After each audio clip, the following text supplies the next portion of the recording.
यात्रा निकालना। राहुल गांधी जी के पास जनता का तो समर्थन है नहीं, चुनाव बुरी तरह हार रहे हैं। जिस व्यक्ति के नेतृत्व में 90 चुनाव कांग्रेस हारी हो, वो तो इसी तरह के प्रपंच करेगा ना, क्योंकि उनको मालूम है बिहार में भी उनकी बद से बदतर स्थिति होगी। फेस सेविंग के लिए इस तरह की राजनीति के कारण ही जनता उन्हें नकार रही है। चुनाव आयोग ने कहा ना कि आपको यदि दिक्कत है तो हलफनामा दीजिए, एफिडेविट दीजिए। एक प्रक्रिया, एक संविधान है, संविधान की प्रक्रिया के तहत आप किसी शिकायत को दर्ज कर सकते हो। आप भग क्यों रहे?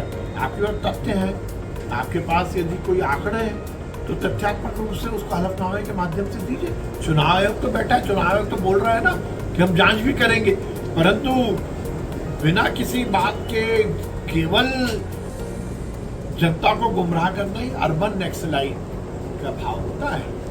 व्यवस्था के खिलाफ बिना किसी बात के संघर्ष करना, ये केवल और केवल नकारात्मकता है। राहुल जी को चाहिए कि वो तथ्यों पर बात करें, ना कि केवल मीडिया में आने के लिए इस तरह के प्रपंच करें। कांग्रेस